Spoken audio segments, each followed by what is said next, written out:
So what's up, you guys? You're welcome to the Pop Culture Parrots. Please do not forget to like, to subscribe, to turn on your post notifications so you get notified each time that I post. So let's get right into it.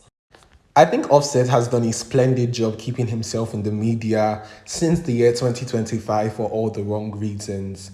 So recently, the rapper Lil TJ uploaded to his close friends on Instagram his text messages with Offset, and apparently Offset was owing him 10 bands. Offset is owing him $10,000 that Offset hasn't paid back to him. And basically they were going back and forth in the text, basically saying that he wants to meet up, and when they meet up they're going to square up and fight and this and that and da da da da da. And in my head I'm like, why is Offset in the media for all the wrong reasons since the year started? Like, it's like he keeps finding a way to put himself in the media. There's always some reports coming out about him. There's always something about him. And we are barely 3 days into the year. And there's always something with Offset. I don't know why Offset of all people is threatening to squabble. Like, we've seen very well that you're no good with fights. Because the first time you threatened Nicki Minaj's husband, and he basically told you to pull up. And the next thing you did was go to the police, look for a restraining order to get him on house arrest after you were the one who threatened him first. And then we remember your encounter with Lil Baby, and when Lil Baby got you beat up. And then we remember your encounter with French rapper Gazo, where Gazo also, you got into a fight and you were being pushed around like a baby. Insert clip.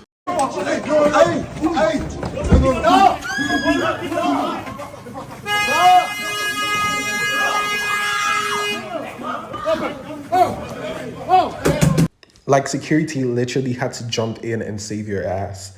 Anyways, I was doing some quick math. So you know how 2 plus 2 is 4?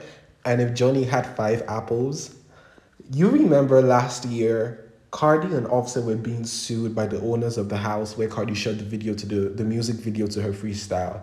And it was stated that they did not pay the owners of the house the money for the time that they rented the house to shoot the music video. And Cardi and Offset basically state that they paid this and that they paid some of the money in cash, and that's why there's no record of it and all that. Cardi posted texts. So now I'm wondering, like, what are the odds that you did not pay them? You did not pay them for renting the house, and now you borrowed. I don't even see, if you were as rich as you claim in the music, or you got bands like you claim in the song, I don't see why you had need to borrow 10,000. And fine and good, maybe you were in an emergency. We give you the benefit of the doubt that you were probably in a tough place and you borrowed money, and now you can't pay him back his money. Literally. So you're threatening to fight because you can't pay him back. So not only that, you did not pay the rent from 2024, and now you're owing Lil TJ money in 2025. And we are supposed to believe that there are no caps in the raps. It's all true. Offset owes nobody money. They got bands, this and that. Sure. If you insist. Anyways, according to TMZ, Nicki Minaj's former manager sues her for assault, and rapper calls the lawsuit frivolous. So basically, the whole story behind this is that Nicki Minaj's manager at the time of her tour in April was supposed to go pick up her prescriptions and send someone else to pick it, allegedly. It's all alleged because it's just a lawsuit that has been filed. Nothing has been said. It's not even in court fully yet. So it's just been filed. There hasn't been any appearance for it yet. So it's allegedly. So he sent someone else to go pick up her prescription. And by prescription, I'm assuming it's medical, it's drugs. And when he came back, Nicki yelled at him, screamed at him, quote unquote, "Are you effing crazy having him pick up my prescription? You have lost your effing mind, and if my husband were here, he would knock your effing teeth out. You're a dead man walking. You just effed up your whole life, and you will never be anyone. I'll make sure of it." And what seems to me or appears to me to be so dramatic, Garant went on claiming that Nicki kept screaming at him and told him his life was over before striking him on the right side of his face with an open hand. He says the force of the blow caused his head to swing backward and his hat flew off his head. And as I read that, the first thing that comes to my mind is that a 5'2" woman is not causing you to be so discombobulated with just a slap. Like he's talking like he was punched. I'm so sorry. I'm not victim blaming, but a 5'2" woman is not going to hit you so hard that you're talking about your heart flew backwards and your head felt like your head spinned around and all that. And also, I noticed something. So in the beginning of the article, he says that Nicki strikes his face, the right side of his face, with an open hand, which is basically a slap. An open hand is a slap. And then he goes on to say the force of the blow caused his head to swing backwards. And I'm genuinely confused. Like, was he a slap or a blow? Because he said she slapped you with her open hand, and then you go on to say the force of the blow. That's confusing to me, but that's just some inconsistencies. I mean, if you know, if your a case is before you, the first thing you do is to highlight the inconsistencies. But here's my opinion on it. Firstly, on his path, I don't. It's very very improper for you to ask someone else to pick up the prescriptions of someone professionally or in any sense, because drugs are things that are going into someone's body. Nikki is going to take in those drugs. She's going to swallow it. It's going into her body, this and that. So you sending someone to pick up that drugs, you're literally putting her at risk, because whatever happens to her in that case, you're going to be liable for that. And especially knowing that Nikki is someone who is fraught with controversies. A lot of people don't like Nikki. And I think the reason why we don't know for a fact if she smacked him or not. Because I don't condone violence. I do not condone violence. But while we don't know for a fact while she smacked him or not, whether she smacked him or not, at the same time, I would understand her frustration, because you're being careless with her, you're being careless with her health, you're being careless with things that could literally affect her life. And if you remember, Nikki shared around this time that someone tried to poison her. And then the Barbs went ahead and found this post on Facebook about one of the workers, people that work where she tried to order food from, trying to poison her. Nikki would say that the person that attempted this suspected or alleged poisoning, she had fired the person, but the person snuck back in with the talk crew, attempting to hurt her. So now you're sending someone else to pick up her prescription after she trusted it with you, on the same tour that she was almost poisoned at. And you expect her not to spaz. You literally expect her not to spaz.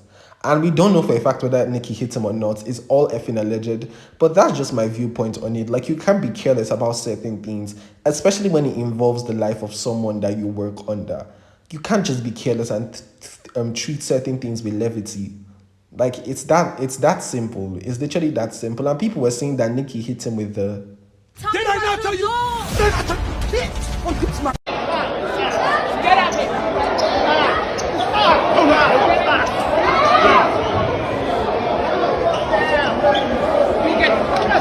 I'm so sorry. I just had to. So I'm trying to see both sides of the story. So while I'm hoping that Nikki did not strike him and Nikki did not hit him, I'm also seeing how he messed up. So I'm seeing both sides of the story. I'm hoping that Nikki did not hit him, but I'm also seeing where he messed up and where he effed off so bad. Like, it's literally clear as day. But anyways, it's another lawsuit. I think we get one of these all the time. We'll be fine. And then I've seen Body Gang trying to harass Nikki, drag her, bring her husband into it. And in my head, I'm like, it doesn't even add up, because Cardi got convicted for sending men to beat up women. So while Nikki struck a man that put her life at risk, Cardi sent grown ass men to beat up women because Offset was sleeping with them. So I'm so sorry, because everyone has a very high standard of morality all of a sudden when it comes to Nikki. Like, I don't get it. Anyways, moving on. Doechii's momentum is continuing to grow, and I think it's causing speculation that, fine and good, every artist gets a push from their label. But the push that Doechii is getting is going beyond just normal push for an artist based on the music. And a lot of people are being very, It seems like everybody and their mother is hearing about Doechii now.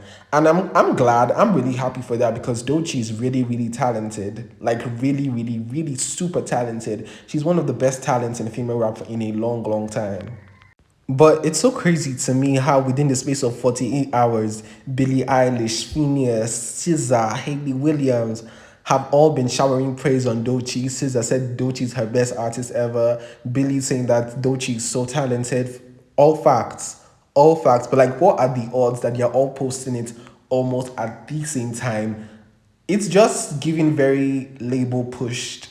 And I love it when a label pushes an artist, especially when the artist is talented. But what I don't like is when we can tell that a label is pushing an artist. When it becomes so obvious that, oh, this artist is being pushed so hard right now. The label is giving all they can to this artist. And I'm like, oh my god, like it's just giving so forced. It's now, I'm not talking specifically for Doechii. I'm talking in general. When a label just does that thing where they over push an artist, it gives very forced, it gives unnatural. And it's almost the same thing that's happening with Doechii, because all this momentum is coming up all at once that wasn't there before. And it's happening so suddenly, it's happening at such a fast pace that we can tell that, oh, the label is ready for Doechii now. And I'm happy. I'm really happy that they're appreciating talent. They're loving the talent. But at the same time, the Billy, the Haley, the Scissor, the Phineas thing was just very odd. Like it was all within a space of 48 hours. And it's like it was giving that checks were being cut. Like checks were being sent. And I think one user on Twitter clocked that, mind you, this is the last day of Grammy voting. It's giving paid promo and label agenda. And I cannot even lie, it all adds up because all these things are brought up for consideration for the Grammys. So we're expecting big wins from Doechii at the Grammys. But at the same time, I hope it doesn't get to a point where it just feels unnatural. And I hope her next single actually gets pushed as well. So they don't just push this mixtape and move on. I hope her next single gets a proper push as well. But here's the thing that really impresses me about Doechii. I'm so happy that the labels have moved on from pushing on the sexy red and the ice spices, the big booty baddies that are basically coming to shake ass and actually not give us any actual talent. I'm moving on to actually posting good music and encouraging people who are actually rappers that rap, female rappers that rap, and not female rappers that have big booties, not female rappers that have pretty faces, female rappers that rap. And that's one thing Doechii will do. Doechii will rap. She will. And here's the thing, I know that she's very Roman inspired, like Nicki Minaj alter ego Roman inspired. And I'm happy that she's executing it well. Her and Doja Cat, they execute it so well. And I have to give them that. And of course, even though I think Doechii and Nicki are not that you're not on good terms, my speculation is that the label asked Doechii to withdraw from Nicki. But at the same time, there are so many times that Doechii has given Nicki her props. There are so many times Doechii has listed Nicki as her biggest inspiration. Doechii even attended the GAC City tour and she waited for Nicki for so long because Nicki was really late and she stayed and she waited. So I'm happy that the issue is not being inspired. The issue is giving props to who you were inspired by. So I think it's sad that the industry tries to pit the girls against Nicki and tries to tell them that, oh, if they always have a choice, they have to pick between being a Nicki fan or being successful. And you're not going to tell these women not to feed their families. You would not do that. Like even with Lato, Nicki even said it that Lato confessed that her label asked her to stay away from Nicki.